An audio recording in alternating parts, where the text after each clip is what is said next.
Alright, creatures of the night, we are back with another review of AEW Dynamite. I was on live earlier doing a watch along. Now, it was a really, really great show tonight with Dynamite, and I'm just like, damn, if it felt like this every Wednesday, this would be nice. Really, really nice. We had really great matches, and it was so much fun.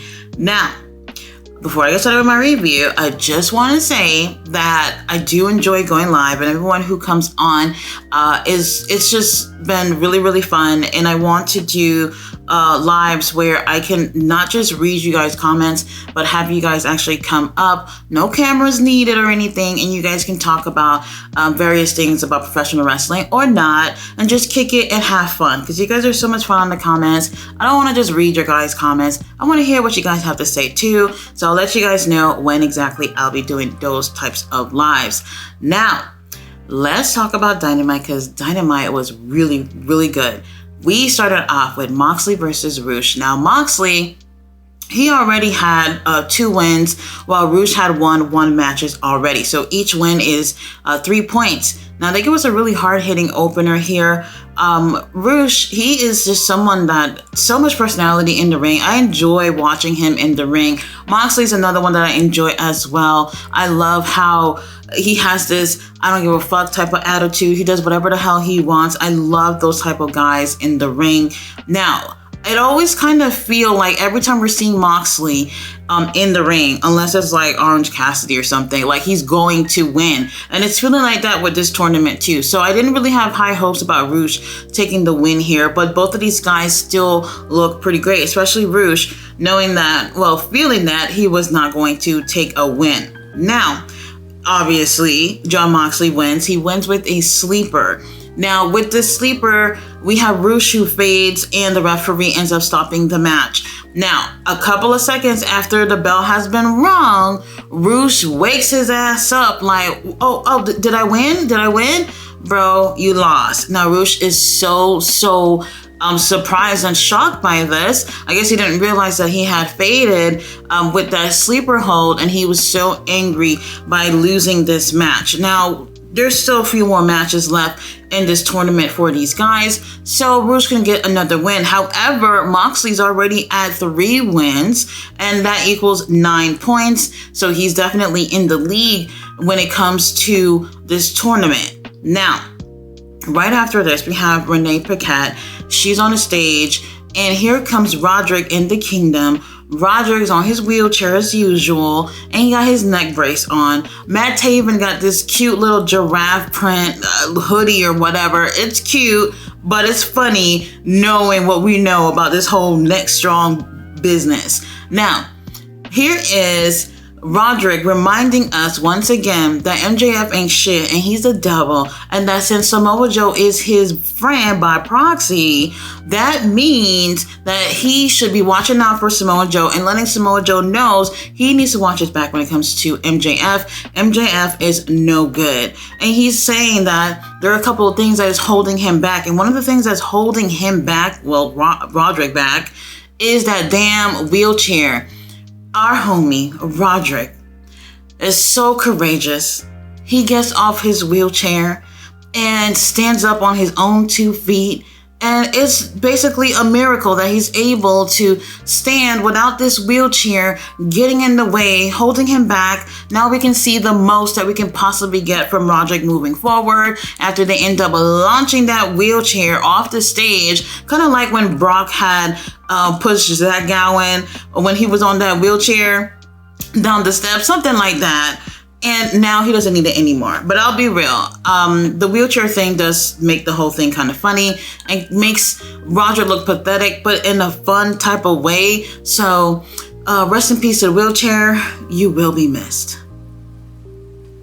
So up next, we have Renee Paquette. She is standing in front of MJF's room, and here comes Adam Page just coming into the building for no reason, if you ask me.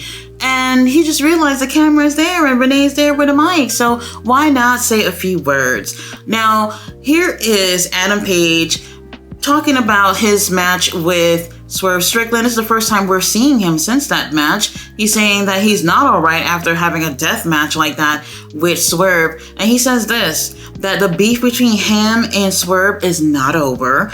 And he knows what Swerve wants.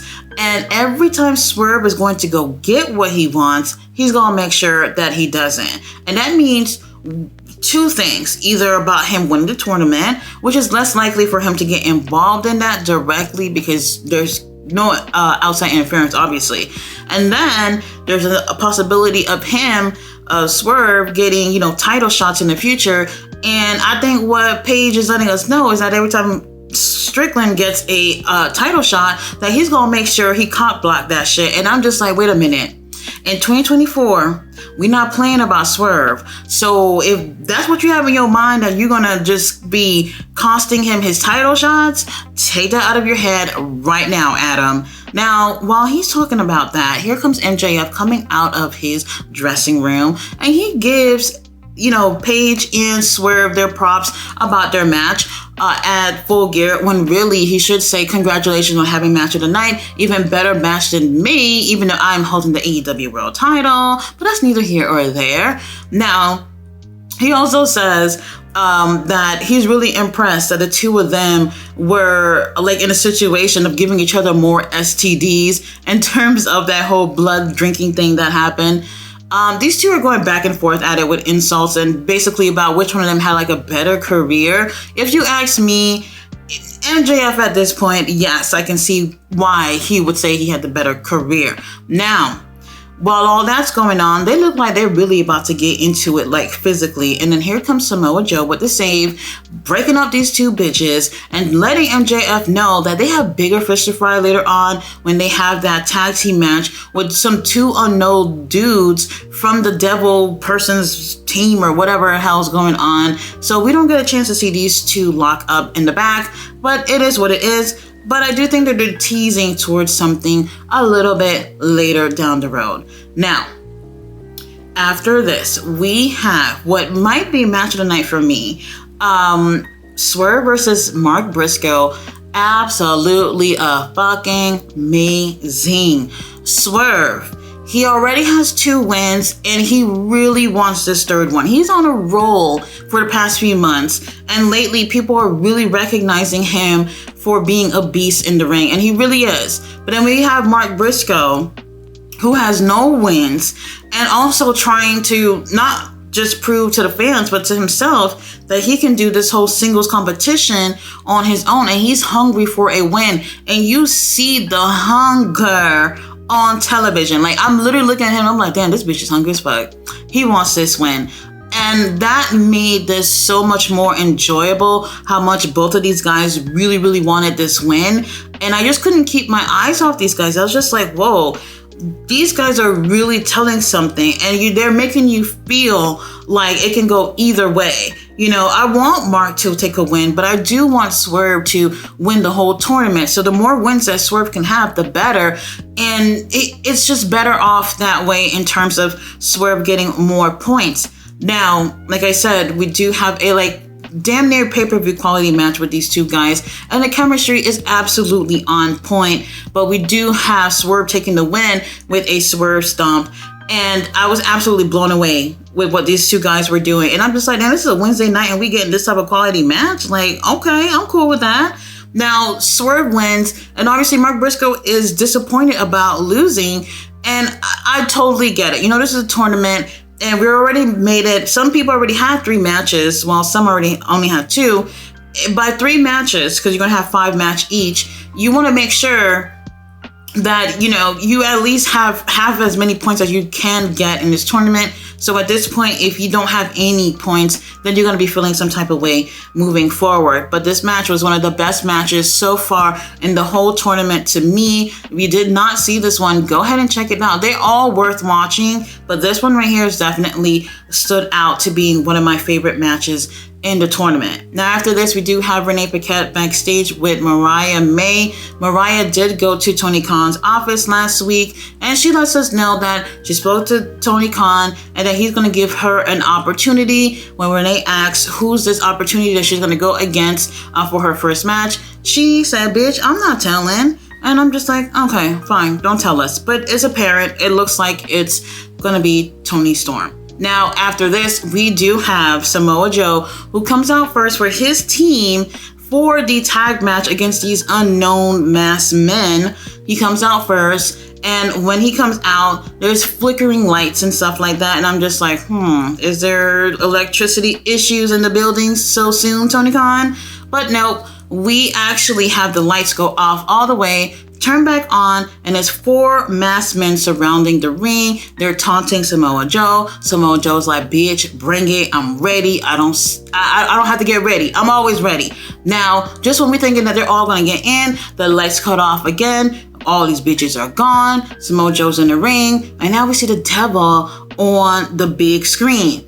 Then he's gone. And then we see our homie, MJF, laid out in a parking lot. It looks like somebody done bashed his motherfucking head with a beer bottle. And the title laid out on the ground too. So we know it's not Jay White. Jay White would have taken the title. So it's somebody else, whoever it is. Now, watching this, Samoa Joe runs to the back to go help MJF. And I just was like, damn, so Samoa Joe just became a babyface in like 30 minutes? Like, this is so crazy, you know? And it's funny to see how things just switch up like this and whatnot. And it makes me even more interested in who this is. And I'm glad that we're seeing some more things when it comes to whoever this that masked person is, and along with those 4 people with him.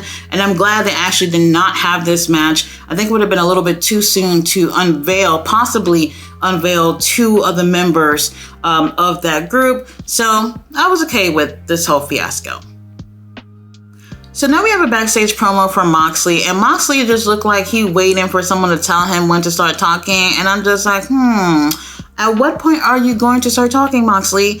Now, Moxley is letting us know that he's going to win this whole damn thing. And we pretty much kind of got the same thing from Bryan on Collision about how he was going to win the whole tournament or whatever. And BCC, they are confident about winning this thing. And honestly, I really do see at least one BCC member making it all the way to the pay-per-view. If not Moxley with Bryan Danielson. That's what it feels like to me. And I don't want it to be that way. But anyway, while he's letting everybody know he's going to win the whole damn thing because he got 9 points, here comes Swerve and Prince Nana there to remind Moxley that he also has 9 points too, and that they're going to be going one-on-one next week on Dynamite. And one of these guys is going to end up either getting extra 3 points, or it might end up getting to be a draw. Now, we're finally at that point where I'm feeling like, oh shit, this might be the match to get the draw, because they're not going to want either one of these guys to win. I don't know. It's possible. But either way, it's going to be a freaking amazing match between these 2 guys, especially since they're both on the lead. And I'm kind of surprised that we got these 2 guys going up so soon. I was thinking that we'll probably see them last before the pay-per-view. I don't know. Whatever situation is, it's going to be great. Now, after this, we have Toni Storm versus Sky Blue. Now, Toni Storm get this whole production, introduction, and everything coming out, and I like it. Some people might not like it, but what I like the most about this whole thing is that they're making Toni a big fucking deal. And that's what I want for the ladies. I wish we could say the same thing for a good amount of these girls, at least half these girls, a quarter of these girls being a big deal. But we can't say that at this point. But Toni, she deserves everything that she's getting right now. So I'm really happy for her. Now, the match, it's okay. We have Mariah May, who's ringside. We have Luther, who's ringside. Luther is helping Toni at some points in this match. The one thing that I'm looking at here is, I know obviously Toni's going to retain the title, but Sky Blue, like, what are we doing with Sky? I don't really know what's going on with Sky Blue. She still has the whole makeup thing going on. I'm guessing the whole storyline with her and Julia Hart is not done. That's the only thing I can think of, or something from that is going to come up. I don't know when or how or whatever, but right now Sky is taking quite a bit of losses, and I just want to see what's going to happen with her moving forward. Have no clue. Now, we do have Toni Storm retaining the women's title, which obviously we knew was going to happen, and I didn't realize this exactly when it happened, but Mariah May, she dipped. She was gone. I didn't see her. Luther was still there, but Mariah I didn't see. They didn't show when she left, so I'm not sure what's the situation with that. But right after that, while we have Toni Storm dramatically celebrating in the ring her victory, here comes Riho, who comes out there. Now Riho comes out there, ends up challenging her for the title after giving her like a drop kick or whatever. And I'm just like, wow, Riho is like a natural disaster, you know? It just happens a couple of times a year and you don't know when it's going to happen. And it's like, girl, she's just going to have a match or two and then we're not going to see her again. That's what it seems like we've seen from Riho all year. I can count the amount of times in my hand how many times I've seen Riho this year. But hey, it's going to be an interesting matchup between Riho and Toni Storm. We don't know when that's going to happen. They haven't confirmed that, but it's going to happen real soon. So for the last match of the night for the Continental Classic, we have Jay Lethal versus Jay White. Another really amazing match. And I'm just like, damn, this is why the show feels so freaking good. These Continental matches, even though I don't necessarily care too much for the tournament and the prize and all this foolishness, I do feel like they've been really putting on some really great matches, especially some matches that we have not seen. Now, this isn't the first time Jay White and Jay Lethal have gone together. They did show some clips of them going at it and in Ring of Honor years ago. And I think that's really, really cool that they're able to, you know, have this footage and show it so people can see what's going on. And for people who want to buy the Honor Club, they can go ahead and check out those matches over there. Anyway, they have a really great match. And one thing that I really appreciate is a no interference thing. Like at first I was like, okay, that's great. But now I appreciate it so much more, knowing that no Bullet Club Gold could come out. No Sanjay and them can come out. That makes the match feel so much better just to see these two guys go at it. Like you could still be a heel and a vile person and still just do things on your own. So that's the one thing that's been so refreshing. For Jay Lethal is to see him doing things on his own. And that's what I like. And I really feel like moving forward after this tournament that it should continue that. If he wants to roll with them still, whatever. But when it comes to these matches, I do think that he's going to benefit more by just going out there on his own and just doing his thing with no friends. We don't need no friends. No friends at all. Now, same thing could be said for Jay White. However, even though I really did enjoy this match, I kept thinking it could go either way here with how hungry these two guys were for the win. But I do feel like based on what we've been seeing with Jay White since he's debuted, Jay White had a whole streak before he went with MJF. Now after him with MJF, that was his first loss. After that, one of the Continental matches was his second loss. So since then, he wants to keep that momentum going. Obviously, we're not really sure where they're going with Jay White moving forward. So he really needed this win more than Jay Lethal, in my opinion. And that's what ends up happening. He ends up taking the win. Really great match when it comes to these two. And for the whole Continental Classic so far, I'm really enjoying pretty much all these matchups. Tonight was really, really great. Now, I know what y'all here for, the main event. Let's talk about what happened with Adam Copeland versus Christian for the TNT title. All right, you guys, main event, Adam Copeland versus Christian for the TNT title. Now, I have to say two things here. This right here, I do think is like, it could be, okay, I would say it's like match of the night for me for two reasons. Not just what they did in the ring, but for an emotional standpoint, like how they make you feel about these two going at it.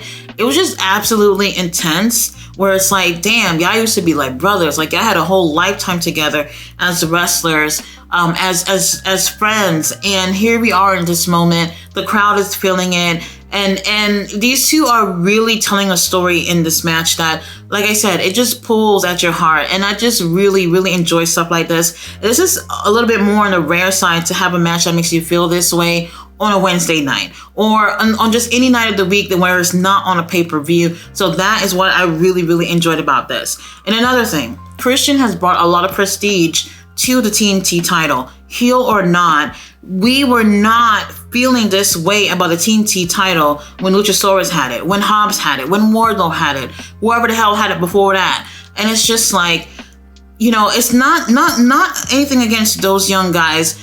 They just didn't have the direction they didn't have anyone to really steer them to where they needed to be. But it took someone like Christian, who's a veteran, who's been there, done that, to really help with the TNT title. So whoever holds it next, man, they gotta match up with that same type of energy, heel or baby face. Just keep that prestige going for the TNT title moving forward. Right off the bat, Adam Copeland is absolutely dominating this match. Like, Christian didn't even get a chance to lift a finger towards Adam up until right about picture in picture. And these two are obviously, they have a lot of chemistry together in the ring. They've been together in matches against each other. They've been together as partners, so they know each other in the ring. Now, Christian, even at one point, is on his knees kind of begging for Adam to just chill out, bro. I know we having a match, but chill the fuck out. You know what I mean?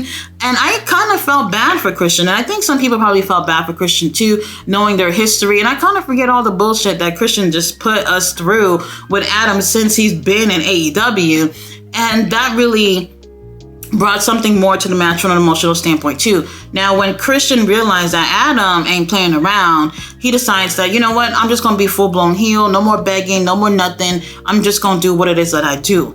Now, these two are going at it with each other, and I'm really enjoying how they're telling this story between these two guys. And you just see a different side of Adam too. He's obviously a babyface in the situation, but he's a little bit unhinged as well. And rightfully so after everything that Christian has done.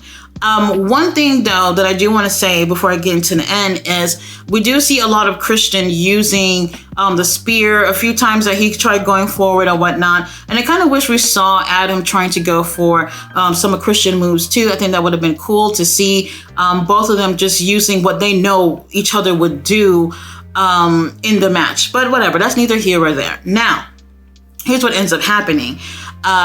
Edge, he ends up lightly bumping into Bryce, the referee, and Bryce is almost 1 foot into the grave, but then here comes Christian, who kicks him in the leg, and this time he's all the way into the grave, and I'm just like, really? I'm tired of this whole ref bumping thing. Like, it's just ridiculous at this point. Not just AEW, WWE, y'all gotta cut it out with this shit. Now, Christian goes for the TNT title. He's going to go and obviously attack Adam with it. Now, both of these guys are still going at it, and they both go for a double spear. Obviously, both of them are laid out into the ring. Now, who comes out? Well, just what I'm thinking. All right, Nick Wayne, Kill Switch, where I haven't seen y'all yet. It's Mama Wayne that comes down to the ring. I am shocked and surprised. She comes in, she holds the title, and she's like, should I bop Christian in the head with it, or should I go with Adam? She's thinking about it, and really, she has reasons to hit both of them with it. Obviously, Christian being a asshole this whole time about Nick and her dead husband and all this stuff. And then we have Edge, who whooped Nick Wayne's ass the other week right in front of his mama. So I can understand why she would want to hit either one of these guys. So who she goes for? She goes for Edge. Everybody's shocked and surprised, and Christian obviously is happy about this. And Christian does like a curb stomp onto Adam's neck, onto the TNT title. So he put the TNT title under Adam's face, and then he, stomps his neck onto it, whatever. And then he rolls him over, goes on top of him, and miraculously, Bryce is alert and awakened, and he goes for the 3 count, and Christian retains the title. The doctors immediately come into the ring and check on on Adam, and the show's over. Do I like what they did? Yes. Do I like exactly how they did it? Not necessarily. Obviously, Mama Wayne is not an actress. Bryce sure ain't damn no actor. So when it comes to them, their acting kind of sucks to me, and that kind of takes away a little bit of the moment. But I see what they were going for, and I like what they were going for, but the execution was not that great. Either way, I enjoyed the show. Really, really great 2 hours to spend watching wrestling. So if you did not watch Dynamite, go ahead and check it out. We have some great matches, and I can't wait to see what happens from here with Christian and Adam. I do think we're going to see a part 2 at World's End, but hey, we'll see what happens with that. But guys, thanks so much for watching my review. I will be back tomorrow with Ring of Honor. Bye.